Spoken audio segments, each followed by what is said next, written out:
మీ పేరు? నా పేరు సుబ్బు అండి. అవునుగడ్డ. అవునండి. ఏం చేస్తారన్న? నేను వ్యవసాయం చేస్తాను. వ్యవసాయం చేస్తాను అన్న. ఇప్పుడు వ్యవసాయం అంటున్నారు కదా పక్కన. జగన్మోహన్ రెడ్డి గారు అయితే మాది రైతు ప్రభుత్వం, రైతుల్ని ఉన్న ఉన్న స్థాయిలో నిలబెట్టిన స్థాయి మాది అని చెప్పి వైసీపీ పార్టీ అని చెప్పి మాట్లాడుతున్నారు. ఒక రైతుగా మీరేం సమాధానం చెప్తారు దానికి? అది జగన్మోహన్ చెప్పే మాట పచ్చి అబద్ధం అని చెప్పగలను. ఎందుకంటే జగన్మోహన్ రెడ్డి ప్రతి రైతుకి సంవత్సరానికి 13,000 రూపాయలు ఇస్తానని హామీ ఇచ్చి దాని మాట తప్పి కేంద్ర ప్రభుత్వం ఇచ్చే డబ్బుల్ని యాడ్ చేసి 13,000 తగ్గించి 12,000 రూపాయలు ఇస్తున్నాడు. అది తప్పు. యాక్చువల్గా ఏంటంటే అతను ఇస్తే 13,000కి కేంద్ర ప్రభుత్వం 7,000 కలిపి దగ్గర 20,000 రూపాయలు ఇవ్వాలి. అది చాలా తప్పు. అది పచ్చి అబద్ధం. రెండోది, సబ్సిడీ మీద విత్తనాలు ఇస్తామని చెప్పి సచివాలయాల్లో ఆర్బీకే కేంద్రాల్లో ఇస్తామని చెప్పేసి దాన్ని పూర్తిగా పట్టించిన పరిస్థితి ఉంది ఈ రోజున. రెండోది, ఈ ఆర్బీకే కేంద్రాలు పెట్టి ధాన్యం కొనుగోలు మీద ఏదైతే చెప్పాడో దాని మీద పూర్తిగా మాట తప్పాడు ఆయన. ఆ ధాన్యం కొనుగోలు చేసిన డబ్బులు ఇన్ టైంలో ఇవ్వక రైతులు పెట్టుబడి పెట్టుకోవడానికి చాలా ఇబ్బంది పడి అప్పులు చేసి ఇబ్బంది పడుతున్న పరిస్థితి ఈరోజు ఉంది. పూర్తిగా చెప్పాలంటే మాటలు చెప్పడమే కానీ రైతులకి ఈ ప్రభుత్వం చేసింది ఏమీ లేదు, నమ్మక ద్రోహమే చేసిందని చెప్పాలి రైతులు. అన్న, గతంలో చూసుకుంటే జగన్మోహన్ రెడ్డి గారు అధికారంలో రాకముందు ప్రతి సంవత్సరం జాబ్ క్యాలెండర్ రిలీజ్ చేస్తా అని చెప్పారు. ఈ 5 సంవత్సరాల్లో జాబ్స్ అనేవి ఏమైనా కల్పించారంటారా? ఏమంటారు? జగన్మోహన్ రెడ్డి 2019 ఎన్నికల్లో ప్రతి జనవరి నెలలోనూ కూడా జాబ్ క్యాలెండర్ రిలీజ్ చేస్తాను కొత్త సంవత్సరం అని చెప్పాడు. వాస్తవాలు చూసుకుంటే జాబ్ క్యాలెండర్ రిలీజ్ చేయాల్సిన నెల పోయి ప్రతి సంవత్సరం కూడా మందు క్యాలెండర్ రిలీజ్ చేస్తున్నాడు కొత్త బ్రాండ్లకి. జాబులు అనేవి అసలు ఎక్కడ కల్పించిన దాఖలాలు లేవు. వైన్ షాపుల్లో ఇచ్చిన జాబులు తప్ప. లేదంటే ఇవాళ ఐటీ బీటెక్లు లేకపోతే డిగ్రీలు పూర్తి చేసిన పిల్లల్ని చాలా దారుణంగా మోసం చేసి 5,000 రూపాయలు వాలంటరీ ఉద్యోగాలు ఇచ్చి వాళ్ళ జీవితాలను నాశనం చేసి వాళ్ళతో చెలగాటం ఆడుతున్నాడు. జాబ్ క్యాలెండర్ లేదు, ఏమీ లేదు. వాళ్ళ మభ్య పెట్టే మాటలతో వాళ్ళని సంపూర్ణంగా నాశనం చేశాడని చెప్పొచ్చు. సంపూర్ణ మద్యపానం చేయాల్సిందల్లా పోయి సంపూర్ణంగా యువత జీవితాలు నాశనం చేశాడని చెప్పడంలో ఎటువంటి సందేహం. అంటే గతంలో చూసుకుంటే పూర్తిగా మద్య నిషేధం అని చేసిన తర్వాతే ఓటు అనేది అడుగుతా అని చెప్పారు కదన్న, ఏమంటారు అదని? అది అంతా అబద్ధం కదండి. మన కళ్ళకు కట్టినట్టు కనపడుతుంది కదా. మద్యపాన నిషేధం చేస్తానని చెప్పి విడతల వారీగా అని చెప్పి రేట్లు పెంచాడు. స్పెషల్ స్టేటస్, హోదా, ప్రత్యేక హోదా అని దిక్కుమాలిన బ్రాండ్లు తీసుకొచ్చి రాష్ట్రంలో గొప్ప గొప్ప పదాలకు కూడా భ్రష్టు పట్టించి ఈ రోజున రాబోయే 20 సంవత్సరాల కాలానికి కూడా అప్పు తీసుకొచ్చి మద్యం మీద ప్రజల యువత జీవితాలతో ఆడుకుంటున్నాడు ఒక రకంగా చెప్పాలండి జగన్మోహన్ రెడ్డి అనే వ్యక్తి. జగన్మోహన్ రెడ్డి మాటలు చెప్పడం తప్ప చేతలుగా పూర్తిగా జీరో అండి. అన్న, ఇలాంటి తరుణంలో మీ అవునగడ్డ వాచ్ అంటున్నారు పక్కన.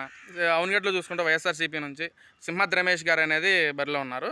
ఆయన చెప్తున్నారు అభివృద్ధి అంటే సింహాద్రి రమేష్ అంటే అభివృద్ధి. ఈ 5 ఏళ్లలో మీకు అవునగడ్డలో ఏమైనా అభివృద్ధి అనేది జరిగిందంటారా? ఈ 5 ఏళ్లలో అభివృద్ధి జరిగిందండి. రేవుల్లో ఉన్న ఇసుకంతా కూడా కరగట్ల పక్కన పెద్ద పెద్ద కొండలు పోసి మాకు ఇటు వరకు యాక్చువల్గా కొండలు చూడాలంటే విజయవాడ దాటితే మాకు కొండలు కనపడేవి. ఇప్పుడు మాకు వెనక తిరిగి చూస్తే రేవు పక్కన కరగట్టు కింద కొండలు కనపడుతున్నాయి. ఇసుక దెబ్బలు పెద్ద పెద్ద జేసీపీలతో పెద్ద పెద్ద టిప్పర్లతో తోలి పెద్ద పెద్ద కొండలు కనపడుతున్నాయి. 10 రోజులకు కనపడిన కొండ మళ్ళీ కనపడదు. మళ్ళీ ఇంకో 10 రోజులతో మళ్ళీ ఇంకో కొండ కనపడుతుంది. నిలువుని సహజ వనరులైన ఇసుకను దోచేసి సర్వనాశనం చేసేసారు. ఆ విధమైన అభివృద్ధి తప్ప మా అవనగడ్డ నియోజకవర్గంలో డొంక రోడ్లు కానీ ఆర్బిఎన్ రోడ్లు కానీ అసలు మామూలుగా మనుషులు నడవడానికి కానీ కనీసం ఒక గర్భిణీ స్త్రీని హాస్పిటల్ తీసుకెళ్తాకు కానీ వెసులుబాటుగా ఉన్న రోజులు లేవు. అసలు పూర్తిగా అభివృద్ధి నిల్లండి. ఒక మాటలో చెప్పాలంటే మనకి తలపల్లి మండలంలో ఉన్న ఒకే ఒక షుగర్ ఫ్యాక్టరీ, అది కూడా మూసేశారు ఈ ప్రభుత్వం వచ్చిన తర్వాత. అంటే ఎందుకని అంటారన్న అంత దుస్థితి అనేది ఎందుకు కలిగిందంటారు అవునగడ్డకి? వాస్తవంగా ఎమ్మెల్యే గారు మనస్తత్వాన్ని బట్టి చేసే మనిషి అయినా సరే సీఎం జగన్మోహన్ రెడ్డి అనే వ్యక్తి సెంట్రలైజేషన్ అన్నమాట, మొనోపలితో సంబంధించి ఎమ్మెల్యేలని ఒక తోలుబొమ్మలను చేసి అతను మొత్తం నిధులు ఇవ్వకుండా, ఎమ్మెల్యేలకు కూడా నిధులు ఇవ్వకుండా ఒక సంక్షేమం అనే ఒకే ఒక తాయిలాల ద్వారా ఎమ్మెల్యేలకు ఎటువంటి నిధులు ఇవ్వకుండా వాళ్ళని మభ్యపెట్టి ఒక రకంగా చెప్పాలంటే ఎమ్మెల్యేల జీవితాలతో ఆడుకున్నాడు ఆయన. సంక్షేమ పథకాలు ఇస్తే సరిపోతుంది అంటారన్నా? ఎక్కడన్నా సంక్షేమ పథకాలు అంటే ఇప్పుడు అప్పు చేసి పెడికెళ్ళాలన్నా సంపాదించి ఖర్చు పెట్టాలి. ఇప్పుడు మీ పిల్లలు ఉంటారు, మీ పిల్లలకి మీ నాన్నగారు ఇచ్చిన ఆస్తులు అమ్మి మీరు మహా అయితే 10 సంవత్సరాలు పోషించగలరు. మరి ఆ తర్వాత వాళ్ళ భవిష్యత్తు ఏంటండి?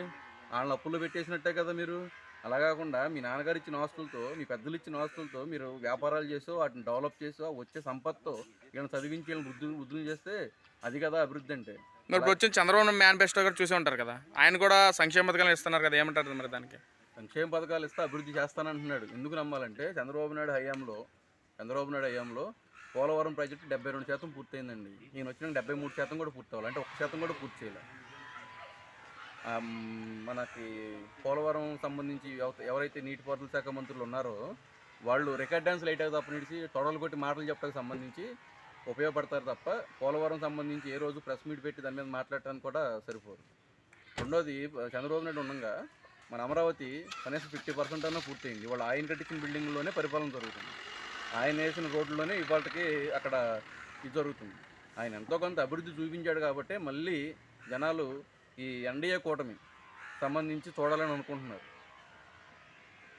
ఎలా ఉండబోతుంది అంటారు మరి ఎలక్షన్స్ అనేవి? తప్పకుండా ఎన్డీఏ కూటమి విజయం సాధిస్తుందని మేము భావిస్తున్నాం.